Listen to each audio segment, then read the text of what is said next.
vous raconter l'histoire d'un roi.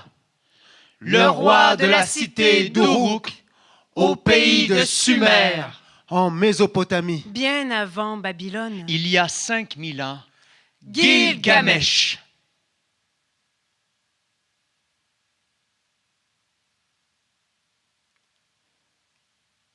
Mais d'abord, commençons bien. Bien avant. Bien avant, Oui. presque au début. Presque au début des temps.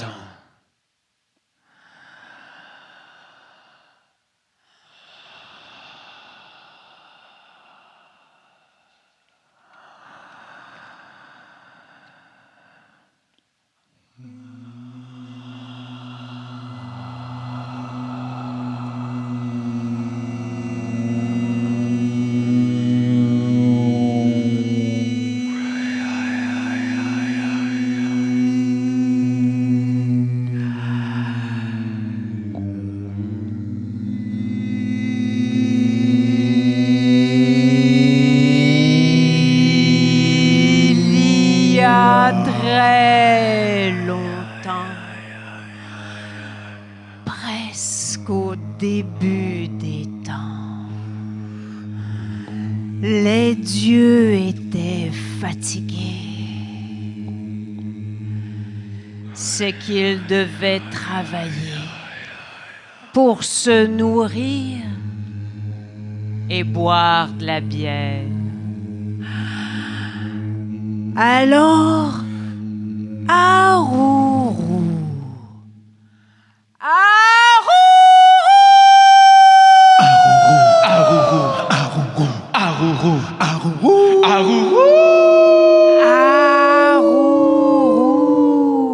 la grande déesse mère, a créé les humains pour faire le travail à leur place.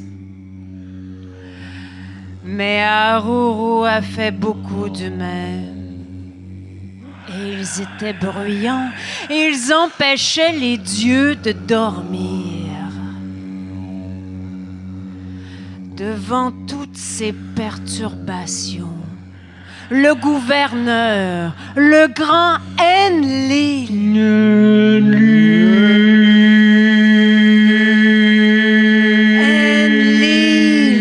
le dieu de l'atmosphère, a proposé de faire un déluge pour se débarrasser de ces hommes trop criards. Les autres dieux ont accepté sans réfléchir. Ils voulaient juste dormir. Enlil les a fait jurer de ne rien dire à personne. Et ils ont commencé les préparatifs pour faire un bon déluge. Affûter les éclairs, tondre les tambours du tonnerre et ramasser toute l'eau nécessaire.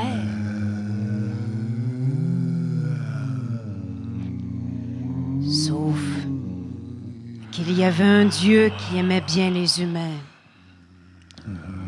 Il le faisait rire, l'étonnait, l'émouvait parfois. Et ce Dieu s'appelait Ea.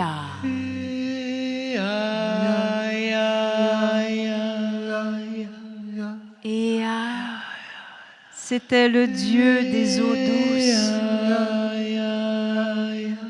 Ea n'était donc pas d'accord avec cette histoire de déluge. Discrètement, Ea est descendu sur terre et a confié sa peine à une palissade.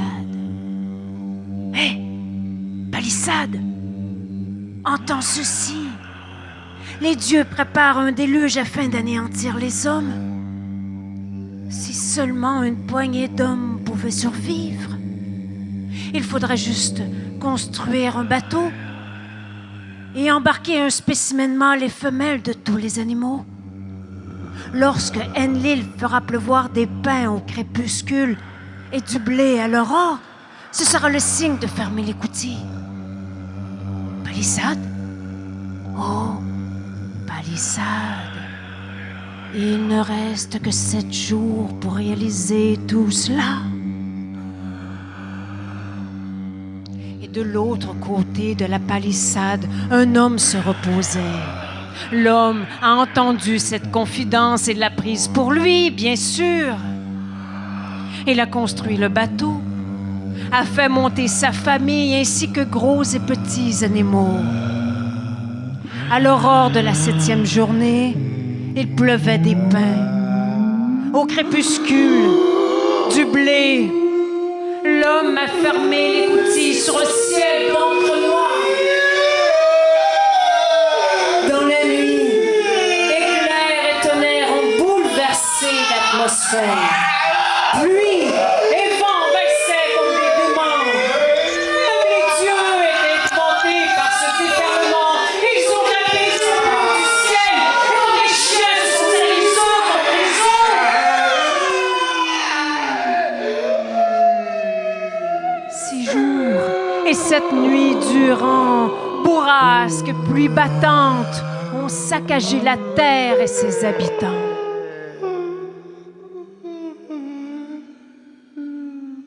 Le 7e jour, la mer s'est calmée. Silence, enfin.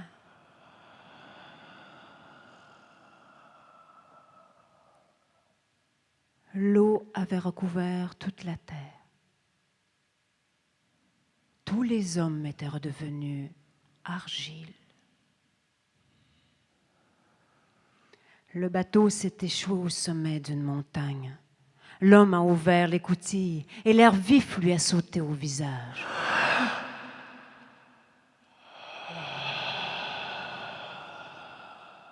Ce jour-là, l'homme a relâché une colombe. La colombe a volé, n'a rien vu où se poser et elle est revenue. Le lendemain, l'homme a relâché une hirondelle. L'hirondelle a volé, n'a rien vu où se poser et elle est revenue. Le 3e jour, l'homme a relâché un corbeau. Le corbeau a volé et n'est jamais revenu. Alors, aux 4 vents, l'homme a dispersé tous les animaux qu'il avait en son bateau. Puis il a préparé un banquet pour les dieux avec 7 vases à boire et de l'encens. Humant la bonne odeur, les dieux se sont précipités comme des mouches autour du banquet. Mais quand Enlil, le dieu de l'atmosphère, est arrivé et qu'il a vu le bateau et l'homme et la femme, il est entré dans une fureur immonde. Il a levé le pied pour écraser ce reste d'humanité. Mais Ea, celui qui avait chuchoté à la palissade, l'a retenu. Attends! Comment as-tu pu inconsidérément décider de ce déluge? Tu y es allé un peu fort. Même les dieux ont eu peur. Écoute, je n'ai pas dévoilé le secret juré des grands dieux, je n'ai que confié ma peine à une palissade. Il se trouve que cet homme était derrière, je n'y suis pour rien. À présent, mange, bois, c'est délicieux. Et après, tu décideras de leur sort. Il est vrai qu'après toute cette furie, Enlil avait faim. Il a mangé, il a bu et il s'est détendu. De côté, les dieux se demandaient bien ce qu'Enlil allait faire. De l'autre, l'homme et la femme suaient à grosses gouttes et lui resservaient de la bière sans cesse. Enlil réfléchissait. S'il écrase ces humains, les dieux vont râler de devoir se remettre au travail. S'il les laisse vivants, le bordel va recommencer et les dieux vont râler de ne pas pouvoir dormir. Mais si cette histoire de déluge fait grand bruit, cela devrait garder les humains tranquilles.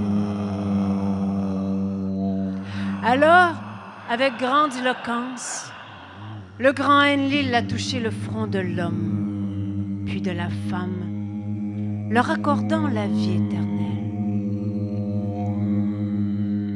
Depuis ce temps, l'homme et la femme vivent loin,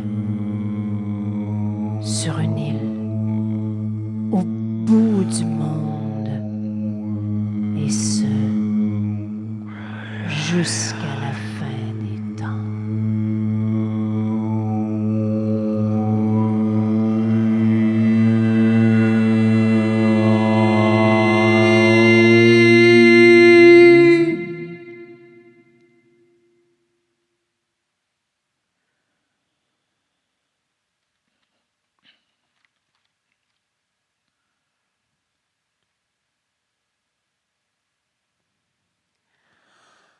Nous allons vous raconter l'histoire d'un roi.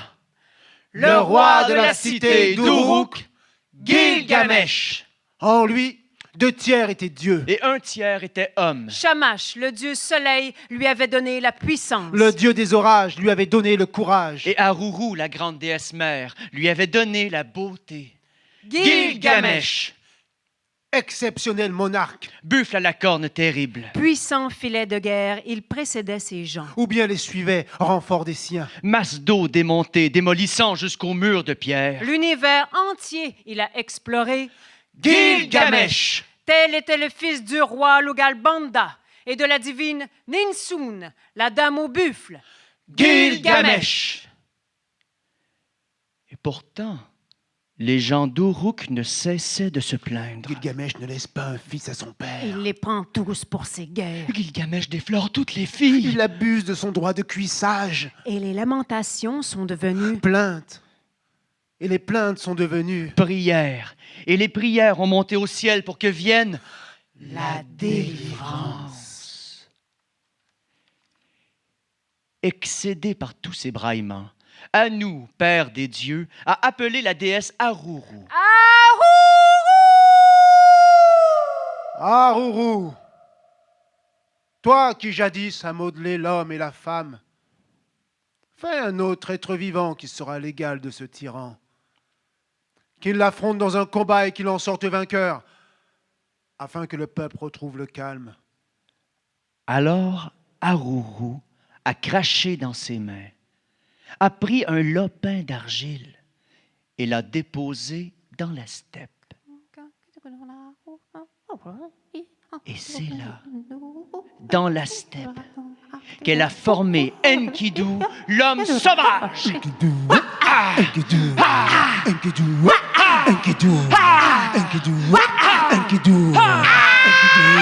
Compact comme un bloc venu du ciel, le corps velu, une longue chevelure flottait librement sur ses épaules, accoutré à la sauvage.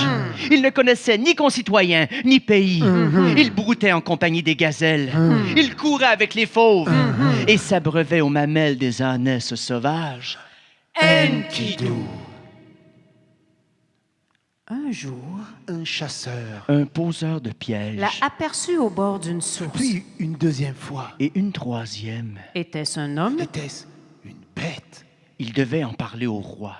3 jours plus tard, il était devant Gilgamesh. Gilgamesh, prête l'oreille à mes paroles. Dans le désert, il y a un gaillard. Il est le plus fort du pays. Je l'ai vu au bord de la source.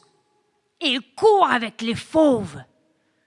Il broute avec sa harde de gazelle et il retourne les léopards comme s'ils étaient des chats.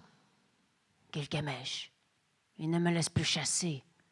Il a comblé les trappes que j'avais creusées, arraché les filets que j'avais tendus.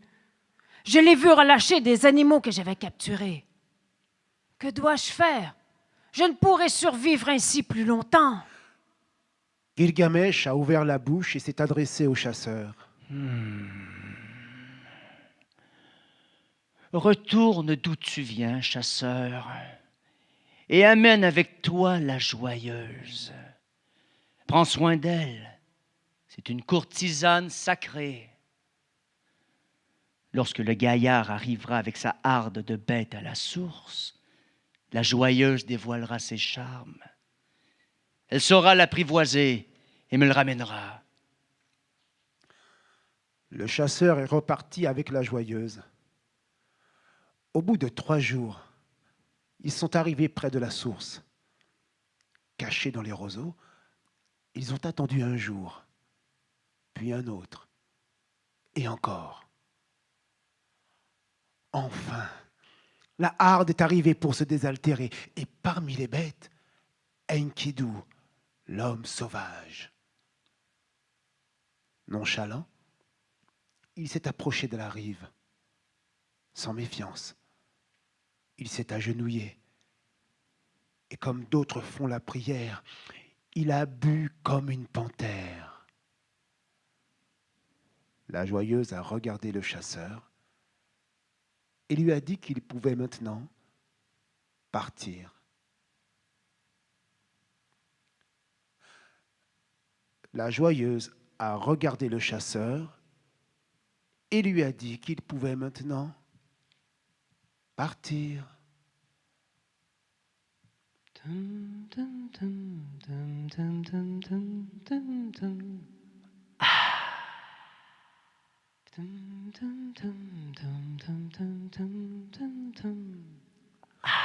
Puis,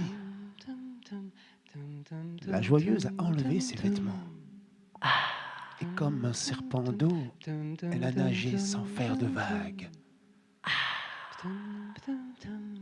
Enkidu a reniflé une odeur inconnue. À fleur d'eau, il a vu 2 yeux foncer sur lui. Il a reculé d'un pas. Habile, la joyeuse a fait demi-tour. La croupe à flot. De l'autre côté de la source pendait une branche avec des fleurs rouges. La joyeuse a levé les bras pour cueillir une fleur, découvrant ainsi une partie de son corps ruisselante. Puis, une autre fleur, plus haute, découvrant cette fois une embûchure invitante. Le membre d'Enkidu est devenu branche. L'homme sauvage s'est à nouveau accroupi, mais cette fois pour se glisser dans l'eau à son tour et s'approcher de cette étrange créature. Il l'a touché presque, mais la joyeuse a disparu dans l'eau pour réapparaître derrière lui. Il s'est retourné, mais elle a plongé encore et est ressortie plus près de lui.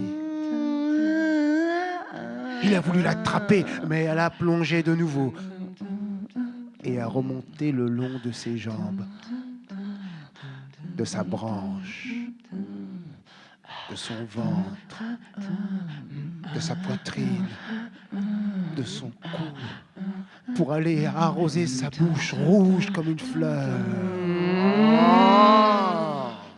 A dit Enkidu. A dit la joyeuse. Puis, elle a pénétré sa langue dans sa bouche et l'a mêlée à la sienne. A dit Enkidu. A dit la joyeuse. Sa vulve s'est évasée et d'un coup elle a avalé le membre innocent. A dit Enkidu. A dit la joyeuse. Et de plaisir, Enkidu s'est laissé tomber dans l'eau et la femme l'a repris encore.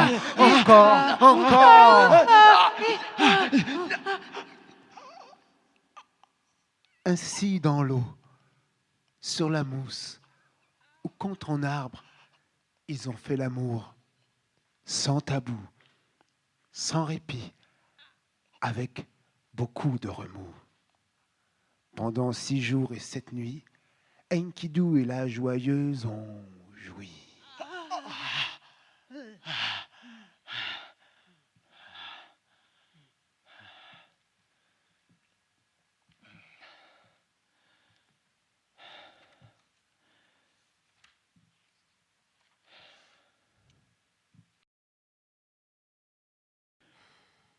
Une fois rassasié, l'homme sauvage est allé rejoindre sa harde de gazelles. Mais à l'approche d'Enkidu, elle s'enfuyait. Les fauves s'écartaient. Enkidu a voulu s'élancer à leur côté, mais son corps était vidé de force, incapable de courir comme avant. Alors il est revenu s'asseoir auprès de la femme. Maintenant, il comprenait tout ce qu'elle lui disait. Il était devenu homme. Tout en lui parlant, la joyeuse frottait la peau d'Enkidu avec un gommage pour estomper sa pilosité. Tu es beau, Enkidu. Tu ressembles à un dieu. Pourquoi galoper dans la steppe avec les bêtes? Laisse-moi t'emmener dans la ville d'Uruk, là où les gaillards sont ceinturés d'écharpes, là où chaque jour on fête. Là-bas, Enkidu, je te présenterai Gilgamesh, le roi de cette cité. Vigoureux, brillant et infatigable. Au bord de la source, Enkidu et la joyeuse ont fait l'amour encore une fois. Puis, elle a déchiré son vêtement, en a donné une moitié à Enkidu et s'est couverte de l'autre moitié. Elle lui a pris la main et tous deux ont marché en direction d'Uruk.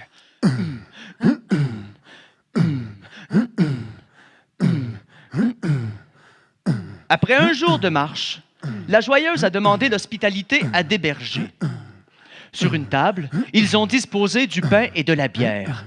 Méfiant, Enkidu, l'homme sauvage, n'osait rien toucher. Jusqu'ici, il n'avait que brouté avec les gazelles et bu le lait des ânesses sauvages. La courtisane l'a encouragé. Mange du pain, Enkidu. Cela convient aux dieux. Bois de la bière. Cela convient au roi. Enkidu a mangé du pain et bu de la bière. 7 chopes. Il avait le rouge aux joues et le cœur joyeux. Après une deuxième journée de marche, la joyeuse a demandé l'hospitalité à d'autres bergers. Enkidu a mangé le pain, bu la bière. Puis un homme est arrivé. Enkidu lui a demandé où il allait et pourquoi son visage était si triste. L'homme lui a répondu qu'il se rendait à la noce de sa sœur et que, encore une fois, le rideau nuptial sera ouvert par le roi. Enkidu ne comprenait pas. La joyeuse lui a expliqué. Le roi, Gilgamesh, couche d'abord avec la femme à marier. Son mari vient seulement ensuite. Enkidu, l'homme sauvage, ne comprenait toujours pas. Le lendemain, en arrivant à Uruk, Enkidu était toujours sur les pas de l'homme qui se rendait au mariage. Sur son passage, les gens murmuraient « Ce qu'il est grand! Oh, il semble puissant! Oui, mais il a une tête de sauvage! » Et les gens de suivre Enkidu qui suivait l'homme qui se rendait à la noce. En sens inverse, Gilgamesh allait au même endroit. Enkidu est arrivé le premier. De son pied, il a empêché le roi d'entrer. La foule s'est tue. Un regard, et les deux hommes se sont pris au corps à corps.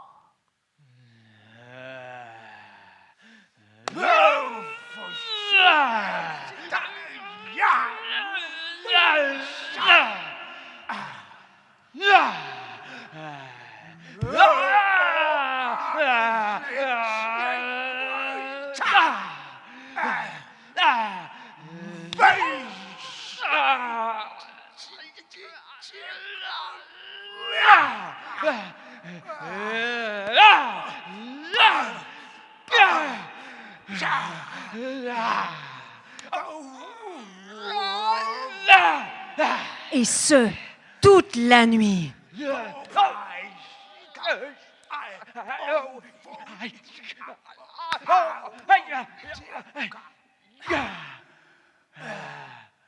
À l'aurore, Gilgamesh et Enkidu étaient toujours à égalité.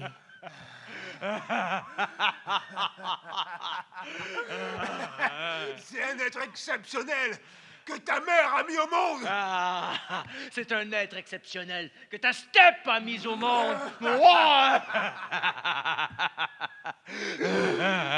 Maintenant, Gilgamesh et Enkidu étaient liés d'une amitié exceptionnelle. Et cette nuit-là, la femme a vu le rideau nuptial s'ouvrir sur son mari.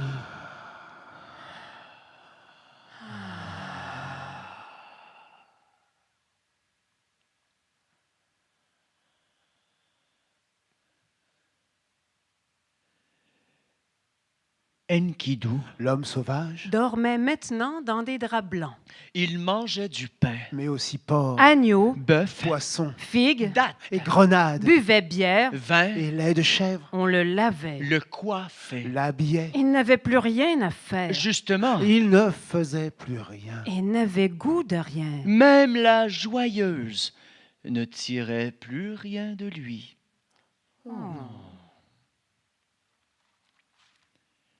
Un jour, Gilgamesh a secoué Enkidu. Mon ami, j'ai une idée pour te faire prendre l'air et sentir les odeurs de la steppe. Si on allait couper des cèdres dans la forêt sacrée, Mon ami, c'est ma mort que tu cherches. La forêt est gardée par Umbaba. Sa bouche, c'est du feu. Son haleine, la mort. À 100 lieues à la ronde, il entend tous les bruits de la forêt. Il n'a qu'un œil qui jamais ne se ferme. Écoute, Gilgamesh. Umbaba est une créature du dieu Enlil. Il l'a doté de 7 épouvantes afin de protéger les cèdres sacrés. Il est invincible. tes histoires ne m'arrêteront pas. Je veux affronter ce Umbaba. Si je succombe, au moins je me serais fait un nom, un renom éternel. Mais toi, si tu as peur, reste ici. Enkidu était déchiré. C'est que Umbaba était sans pitié. Mais déjà, son corps se réveillait. Ses pieds trépignaient. Son cœur était en fait à l'idée de courir dans sa steppe.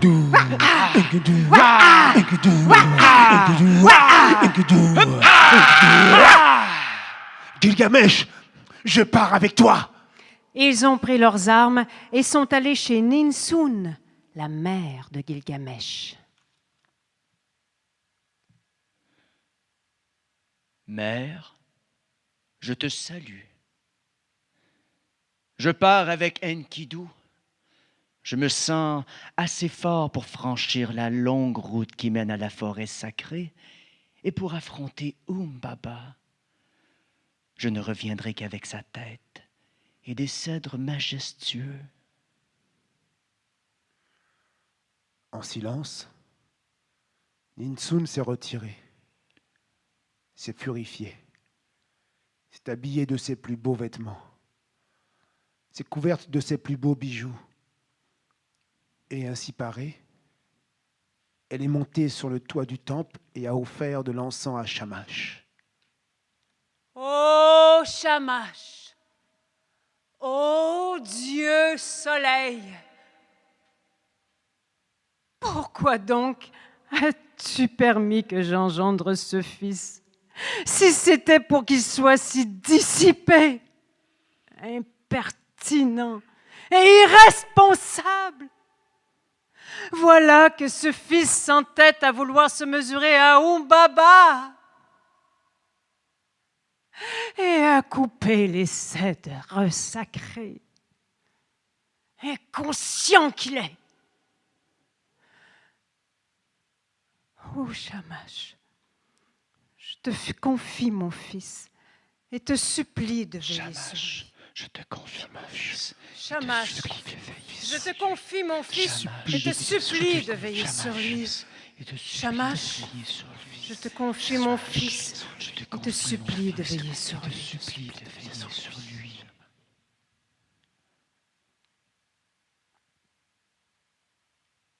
Puis, Ninsun est allé rejoindre Enkidu. Ô fort Enkidu, toi qui n'es pas sorti de mon sein, je te prends dès maintenant pour fils et te confie Gilgamesh. Allez, Shamash est avec vous. Dans la rue, la foule saluait Gilgamesh et Enkidu qui s'éloignaient des murs. Les anciens devaient crier leurs conseils de plus en plus fort. Ne te fie pas qu'à ta force, Gilgamesh. À chaque jour, creuse un puits pour offrir de l'eau fraîche à Shamash. Avant d'entrer dans la forêt, trempe tes pieds dans les eaux sacrées du fleuve. Revenez-nous vivants! Gungong.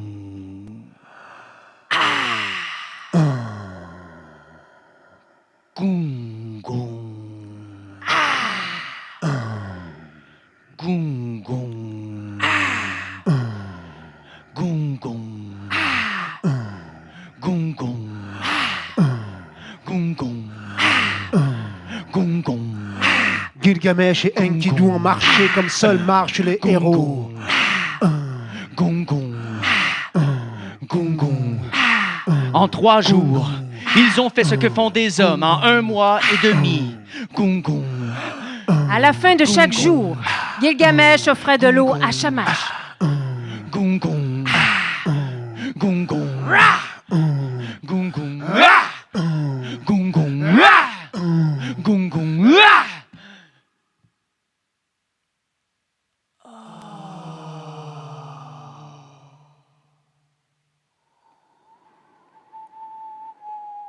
Au bout de 3 jours, la montagne de la forêt sacrée s'élevait devant eux. Les cèdres déployaient leur ramure odorante et leur odeur était rafraîchissante. Gilgamesh et Enkidu se sont lavés les pieds dans le fleuve. Puis, immobile, muet, à la lisière de la forêt, il contemplait l'altitude des cèdres. Ils examinaient l'entrée de la forêt. Les allées et venues de Humbaba avaient laissé des traces, des chemins bien marqués. Avant d'entrer dans la forêt, Gilgamesh a levé les yeux vers le soleil.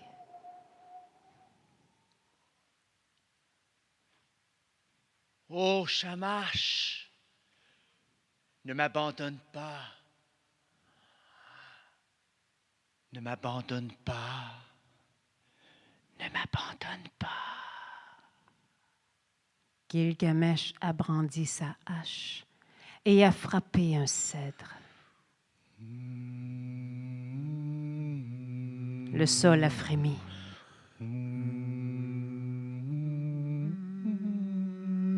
Gilgamesh a donné un 2e coup. Une odeur de mort s'est répandue. Enkidu a donné le 3e coup. Et Humbaba est apparu avec ses 7 épouvantes.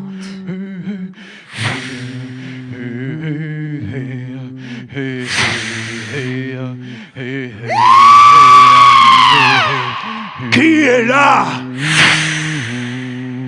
Qui a pénétré la forêt sacrée? Qui a coupé un cèdre?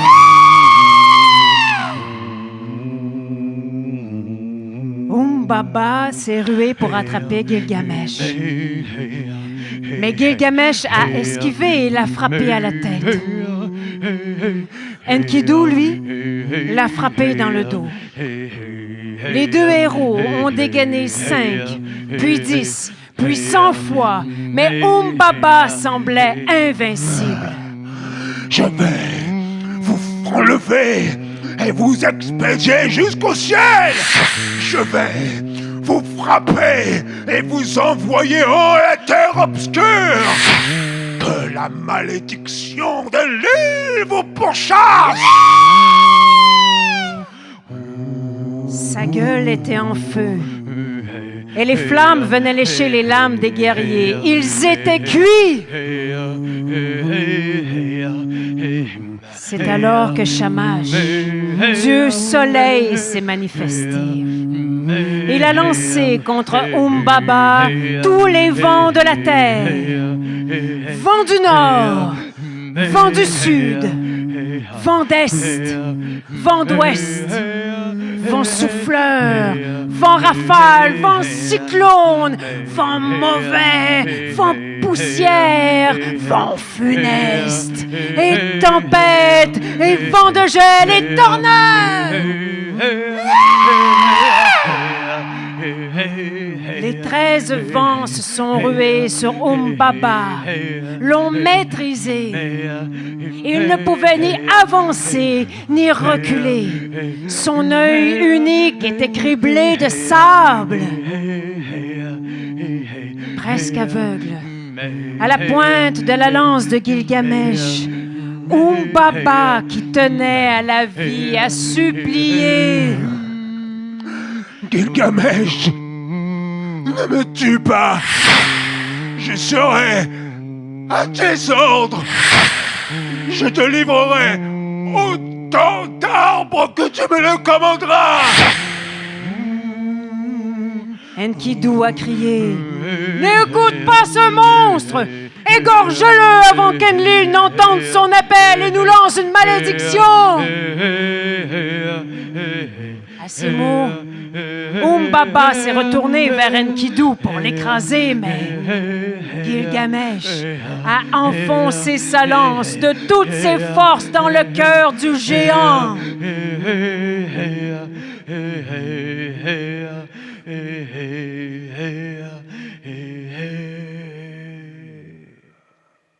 Un cri effroyable a déchiré le ciel. La terre a tremblé pendant de longues minutes. On a entendu la forêt se lamenter jusqu'à 100 lieues de là. Les 2 héros ont tué le gardien de la forêt sacrée, Umbaba. Puis, ils ont abattu les cèdres majestueux.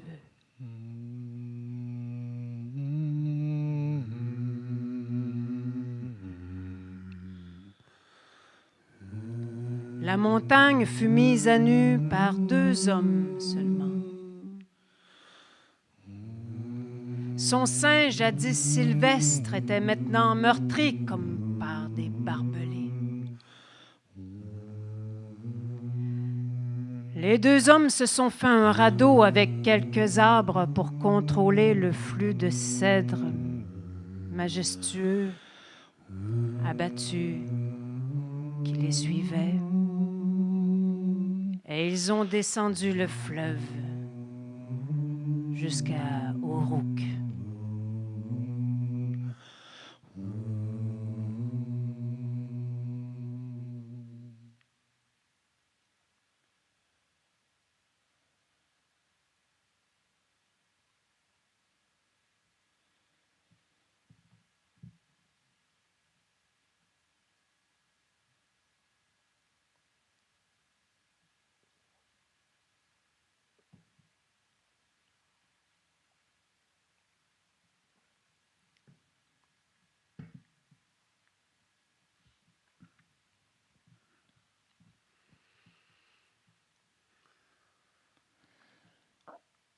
En arrivant à Uruk, Gilgamesh a nettoyé ses armes, enlevé ses vêtements souillés, a lavé son corps, puis sa crinière.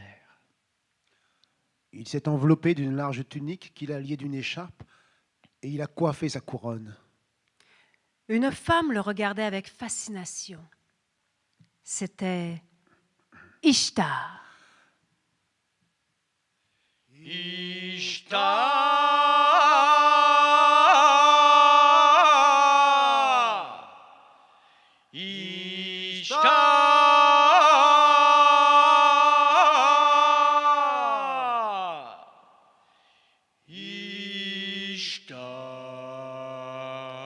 Ishtar, déesse de l'amour, et de la guerre.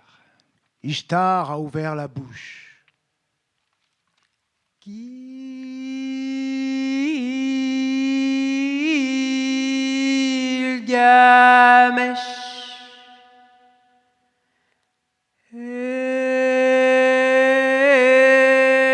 épouse-moi.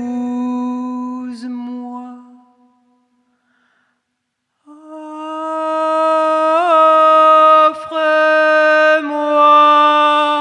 ton fruit, sois mon mari, je serai ton épouse, je te donnerai un char de l'azulité d'or, attelé par des bêtes fougueuses. Je t'accueillerai dans notre palais aux fragrances de cèdre. Les plus hauts dignitaires te baiseront les pieds. Les rois, les seigneurs, les princes t'apporteront tous les produits de l'étranger. Gilgamesh lui coupe la parole. Et combien devrais-je payer si je t'épouse? Te faudra-t-il parfum et accoutrements célestes? Devrais-je te nourrir d'une chair divine? Non. Je ne veux pas de toi pour épouse.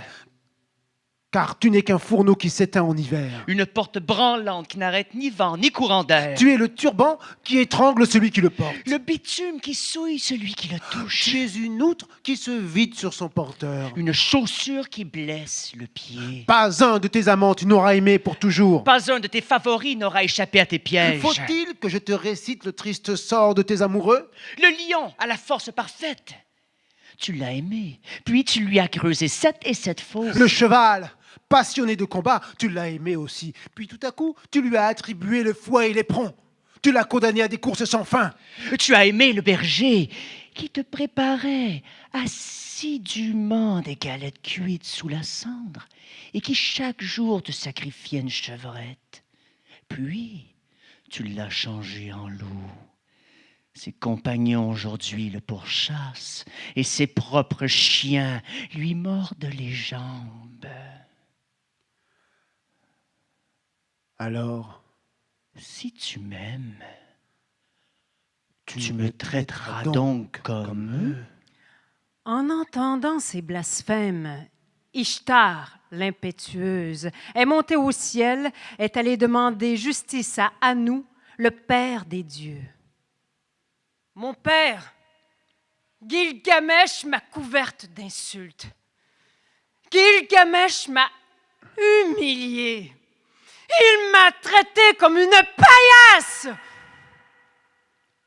Anu a ouvert la bouche. Peut-être que tu le mérites. Donne-moi le taureau céleste que je tue, Gilgamesh. Si tu ne me l'accordes pas, j'enfoncerai les portes de l'enfer et je ferai remonter les morts qui dévoreront les vivants. Les morts seront plus nombreux que les vivants. Si je te donne ce taureau, Uruk souffrira de 7 ans de famine. Tu devras faire abonder le grain et la verdure. As-tu pensé à cela? C'est déjà fait. J'ai accumulé du grain et fait abonder la verdure. Maintenant, donne-moi ce taureau. À contre-cœur, Anu lui a remis la longe du taureau céleste. Ishtar l'a saisie et a emmené la bête jusqu'en plein centre d'Uruk. Dans le marché bondé, le taureau est affolé. La bride lâchée, 100 puis 200 personnes sont piétinées. Gilgamesh et Enkidu accourent. Ishtar n'en attendait pas moins d'eux. Montée sur un rempart, la déesse savoure le spectacle qui s'offre à ses yeux. Le taureau zigue, zague, fonce, saute, s'arrête et repart en arrière. Il est une colère qui jubile. Gilgamesh enlève sa tunique, attire l'attention du taureau. La bête souffle, piaffe, et d'un bond traverse la place. Un coup de tête de la bête et Gilgamesh est projeté dans les airs. Enkidu plante son épée dans le flanc de l'animal avant que son ami ne retombe et ne s'empale. Le taureau mugit, voit rouge. Il se rue sur tout ce qui bouge. Enkidu zig, zag, saute et s'accroche à une corne. Le taureau s'ébroue, remue, rue. De sa bave, il asperge Enkidu avec sa longue queue, l'éclabousse de sa bouse. Enkidu glisse, vole et s'écrase contre le rempart. Gilgamesh prend son épée. Le taureau en a déjà une à son côté. Enkidu est main nue, la face ensanglantée. Les trois combattants s'élancent à l'assaut. Enkidu enroule la queue du taureau autour d'un poteau. La bête les assaille de ses sabots. Gilgamesh monte sur son dos. Entre les cornes et le cou du taureau. Sa lame s'enfonce jusqu'au pommeau.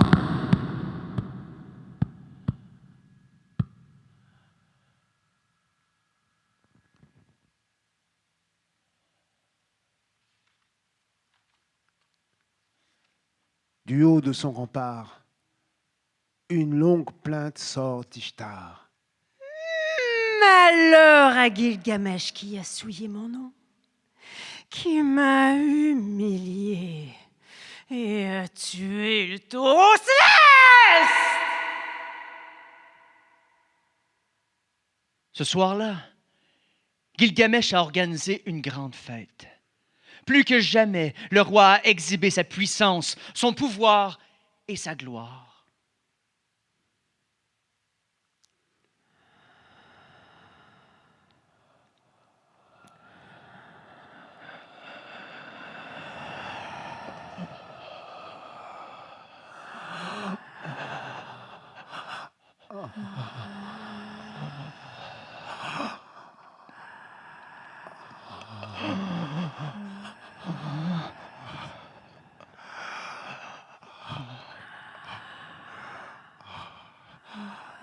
Au bout de la nuit, Enkidu tremble et pleure.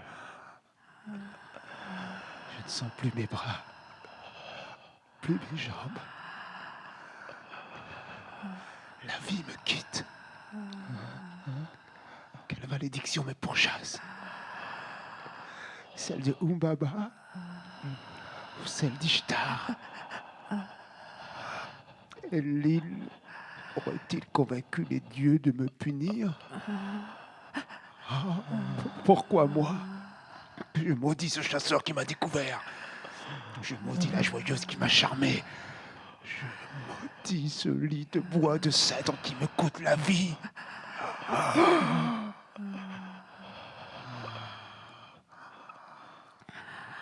Baigné de sueur, Enkidu divague. Gilgamesh accourt à son côté. Pour la première fois de sa vie, le cœur de Gilgamesh est serré d'angoisse. Enveloppé de soleil, de plus en plus faible, Enkidu s'est rendormi. Dans l'ombre, de plus en plus inquiet, Gilgamesh veille. Un premier jour passe, sans qu'Enkidu puisse quitter son lit. Puis, un second, Un quatrième, Premier jour passe. cinquième, troisième, un sixième, Septième, un cinquième, deuxième, un neuvième jour, quatrième, un dixième second, jour, neuvième passe. jour. onzième, Premier, Troisième, quatrième, onzième, cinquième, dixième. septième. Au matin du 13e jour, Enkidu ne levait même plus la tête.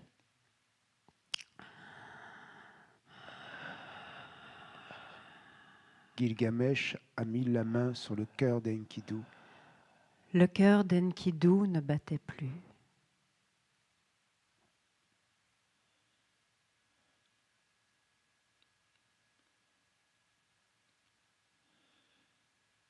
Comme une lionne qui a perdu ses petits, Gilgamesh tournait autour de son ami, ne cessant d'aller et venir, s'arrachant les cheveux, s'arrachant les vêtements, s'épuisant de colère, de rage, de peine.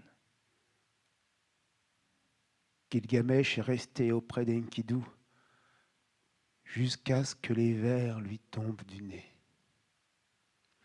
Alors Gilgamesh s'est résigné à donner à son ami une sépulture digne d'un roi.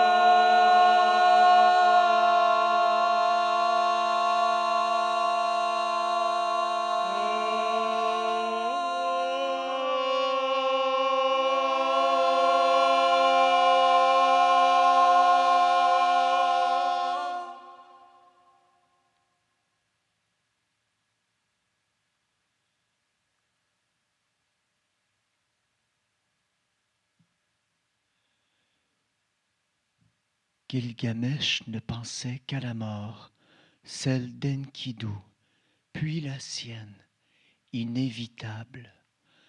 Gilgamesh ne pensait qu'à la mort, Gilgamesh ne pensait celle qu'à la d'Enkidu, mort, celle puis la d'Enkidu, sienne, puis la sienne, inévitable. inévitable. Gilgamesh ne pensait qu'à la mort, Gilgamesh ne pensait celle qu'à la d'Enkidu, mort, puis celle la sienne, d'Enkidu, Celle inévitable. sienne. Gilgamesh ne inévitable. pensait qu'à la mort, Gilgamesh ne celle pensait qu'à la d'Enkidu, mort, Gilgamesh puis ne la pensait sienne, qu'à la mort. inévitable. Celle d'Enkidu, Gilgamesh ne puis la pensait sienne. qu'à la mort, Gilgamesh ne pensait celle qu'à la mort, d'Enkidu, Gilgamesh puis ne la pensait sienne, qu'à la mort. Celle inévitable. d'Enkidu, puis la Gilgamesh ne sienne, pensait qu'à la mort, inévitable. celle Gilgamesh d'Enkidu, ne pensait puis qu'à la la mort. sienne, Celle d'Enkidu, inévitable. puis la sienne, Gilgamesh- inévitable.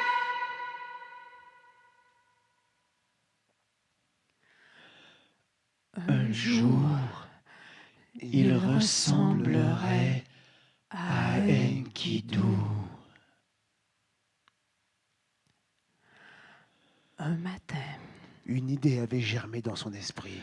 On disait qu'il y avait sur une île tout au bout de la terre, Le seul mortel, qui ait jamais pu échapper à la mort, c'était un homme très très vieux, nommé Utanapishtim. Utanapishtim.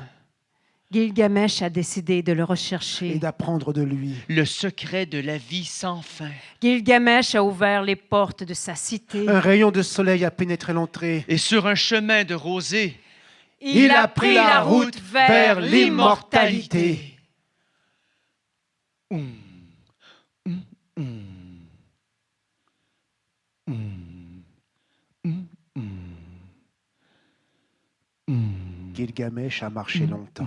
Marcher longtemps, hum. Il a traversé les forêts vertes longtemps, et les plaines ambrées, marcher longtemps, l'ocre de la steppe longtemps, et le sable presque blanc à perte de vue. marcher longtemps. Dans ce paysage hostile, un lion avait reniflé l'homme. Gilgamesh a eu sa peau qui maintenant l'habille, remplaçant ses vêtements qui tombaient en lambeaux. Gilgamesh a marché longtemps Marcher longtemps. dans le sable presque blanc à perte de vue. Puis, il est arrivé devant deux énormes montagnes, les monts jumeaux. On dit qu'ils gardent l'itinéraire du soleil. Leur sommet touche la voûte céleste et leurs soubassements atteignent les enfers. Devant la porte, un homme scorpion et une femme scorpion gardent l'entrée.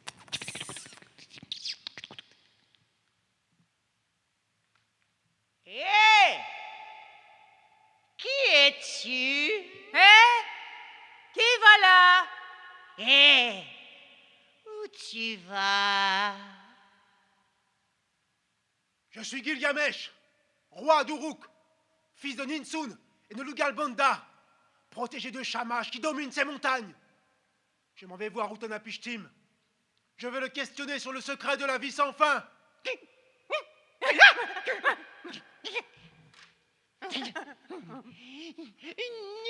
Nul n'est encore entré dans ce tunnel sous ces montagnes. À 120 lieues, on n'y trouve que les ténèbres. Shamash, il ne pourra rien pour toi. Et tu seras seul. Ou pas? Poussé par la peur de la mort, par le désespoir de mon cœur, malgré le froid, malgré la chaleur, j'entrerai, même si je dois vous passer sur le corps. Ton audace et ta détermination me fascinent. Courir après la mort pour obtenir l'immortalité. Eh bien, pars, Gilgamesh. Pénètre à l'intérieur des monts jumeaux. Que tes pas te conduisent au but. Ou pas.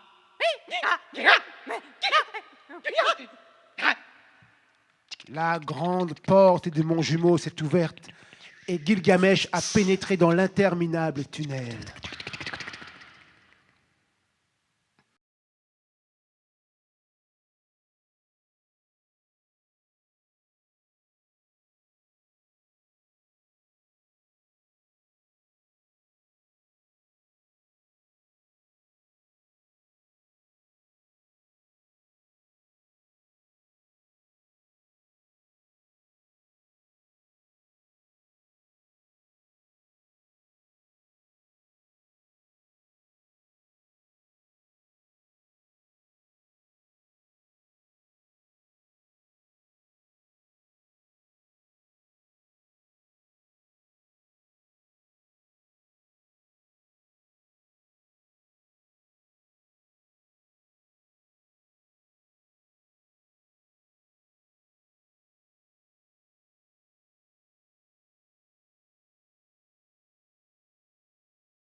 Ébloui. Quand ses yeux se sont habitués à la lumière, il a vu devant lui un spectacle divin.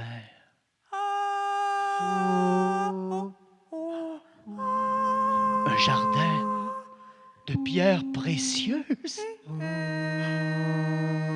des pommes de rubis, des oranges de cornaline, des fraises de jaspe, des bleuets de lapis lazuli. Du haut de son zénith, Shamash, le dieu soleil, s'est adressé à Gilgamesh. Voici le jardin des délices. Reste ici afin d'en jouir.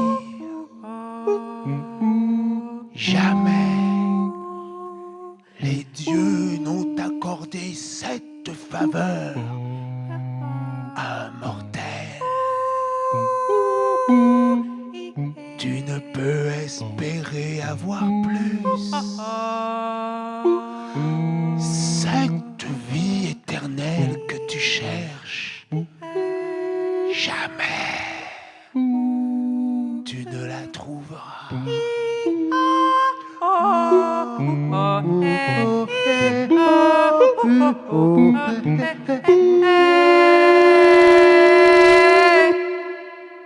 Mais Gilgamesh était un buffle.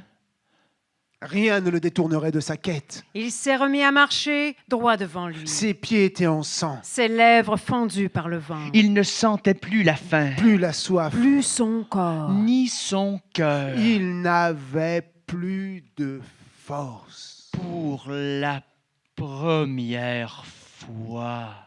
Gilgamesh. A voulu. Mourir.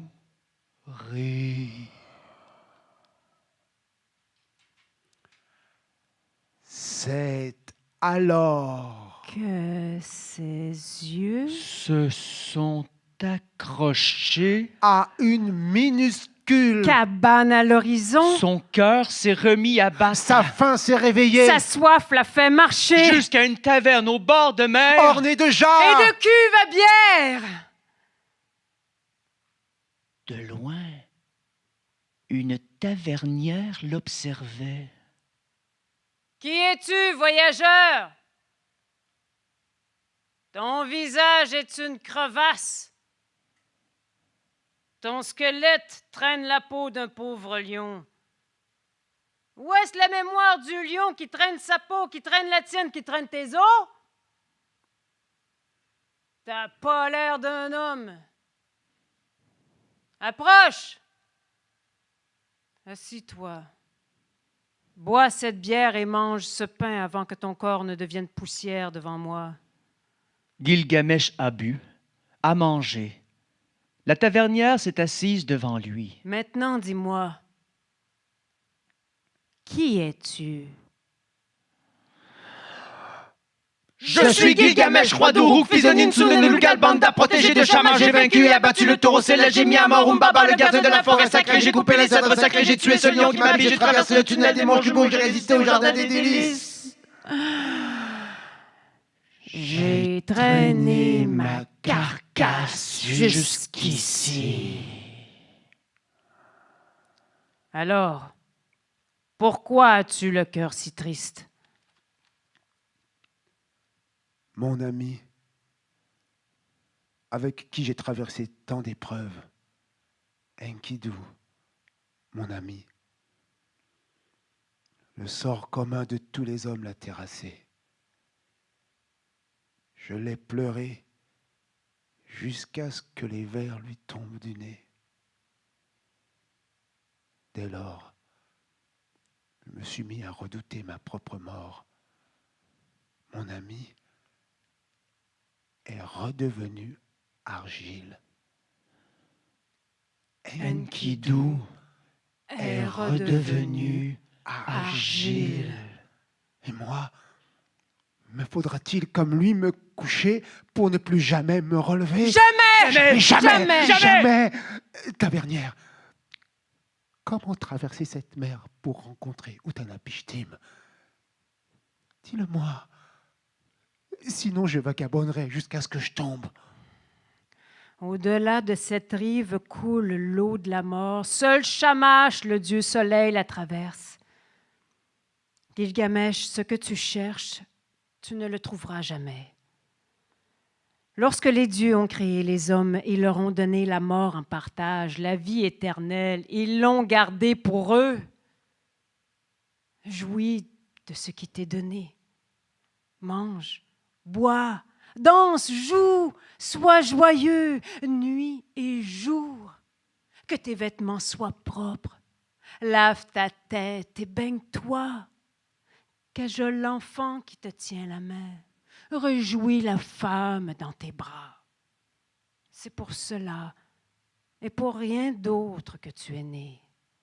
Sur le rivage, Gilgamesh a vu une barque. C'est la barque du batelier d'Utanapishtim, mais je ne crois pas qu'il te conduira. Gilgamesh était déjà parti.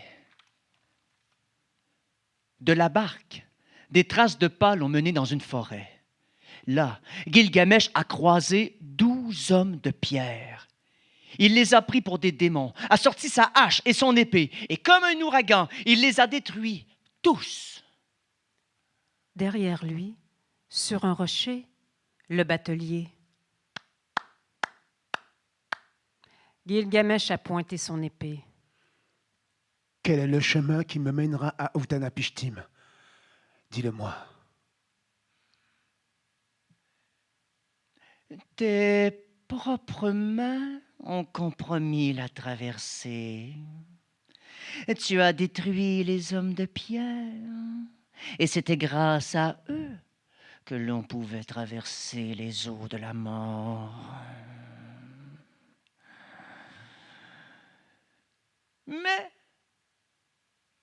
il reste peut-être une solution. Prends ta hache, coupe 120 perches et branche-les et apporte-les-moi. Gilgamesh a coupé et branché et apporté 120 perches. Le batelier et Gilgamesh sont montés dans la barque et ont pris le large. Ils ont navigué un temps, puis le batelier a montré à Gilgamesh les eaux noires de la mort. Écarte-toi du bord, puis prends la première perche.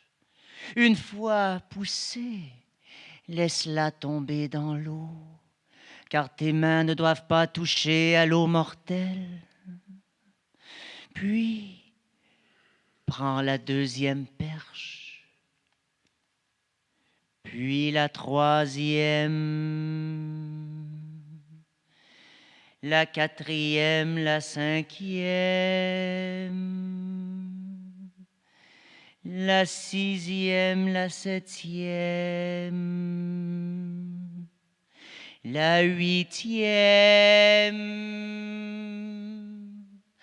la neuvième, la dixième, la onzième, la douzième. À la 120e perche, l'île était encore loin. Alors Gilgamesh a enlevé sa peau de lion élimée et l'a brandie pour faire une voile.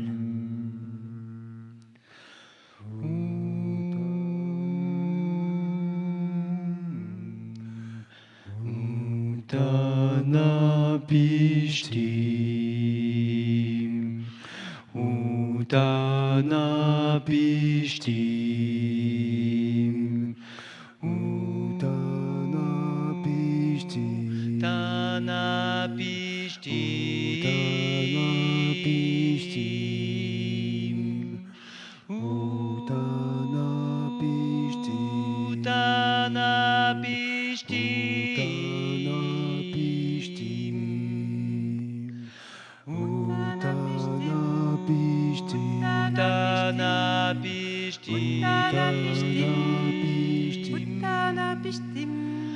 Utanapishtim, Utanapishtim,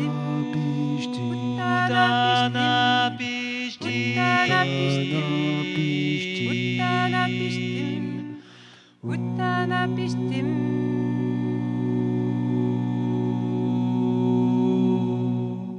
La barque a frotté le sable.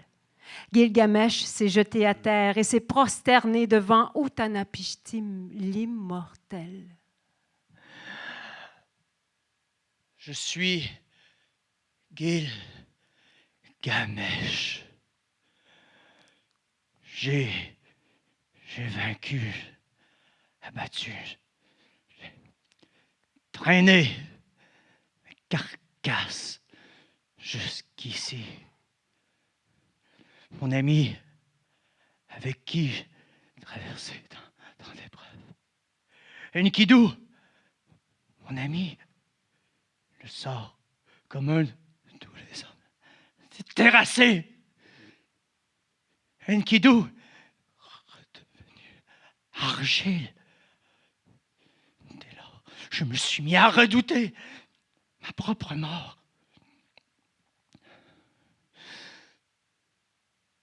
C'est pourquoi je suis venu te voir pour connaître le secret de la vie sans fin.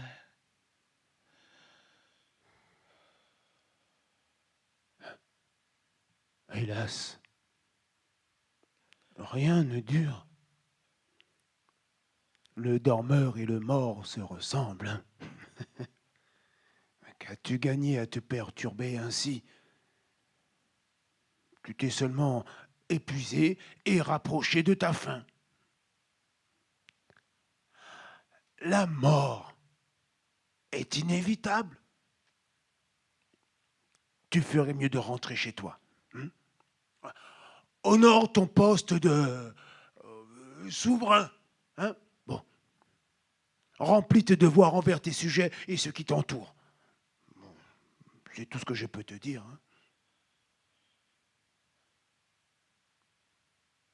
Dis-moi au moins comment tu as obtenu la vie sans fin. Assis-toi.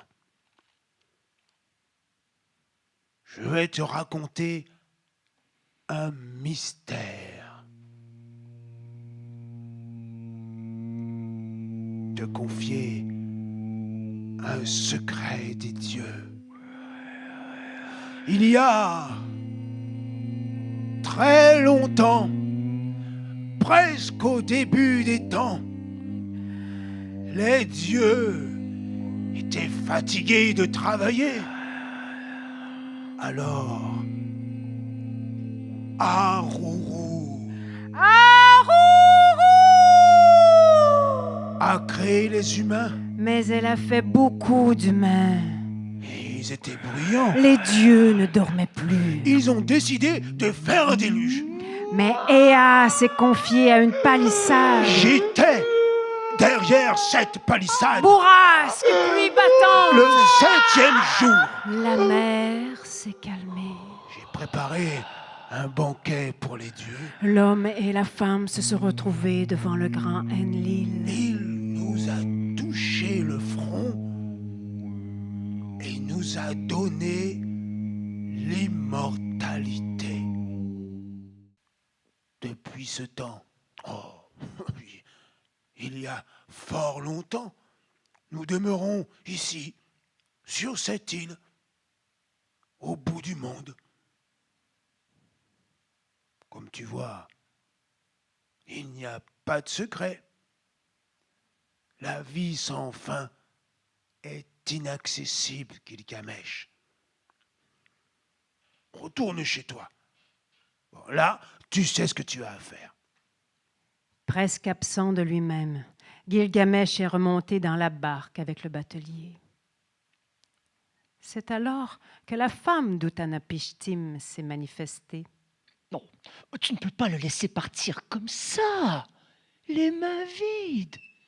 Il est arrivé ici à grand-peine et fatigue. Tu dois lui faire un cadeau de départ. Bon. Attends. Bon.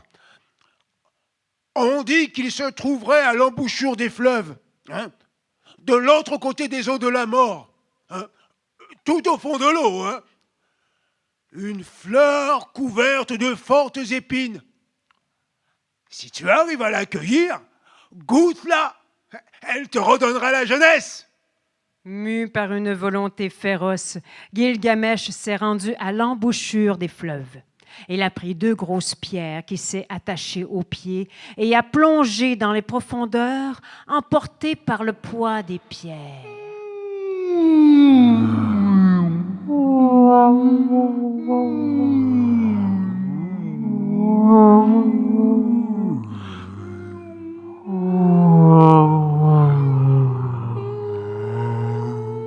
Il a trouvé la fleur.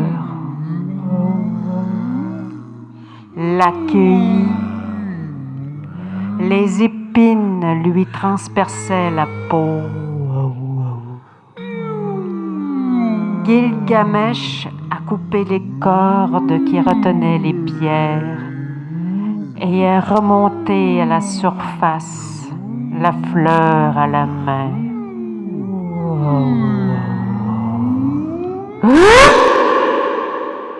Je l'ai! Je l'ai! D'abord, j'en ferai goûter un vieillard pour voir. Ensuite, j'en mangerai moi-même et je retrouverai ma jeunesse. Gilgamesh et le batelier ont pris la route vers la ville d'Uruk. Aux abords de la cité coulait une source d'eau fraîche. Gilgamesh, voulant se faire beau pour rentrer chez lui, s'est déshabillé pour se laver. Il a déposé la fleur sur ses vêtements et a plongé dans l'eau.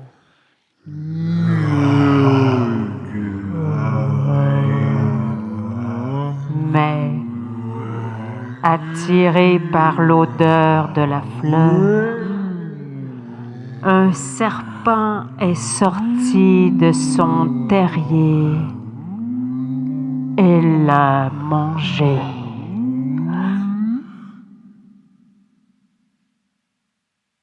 Un peu plus loin, le serpent a changé de peau, profitant ainsi d'une nouvelle jeunesse.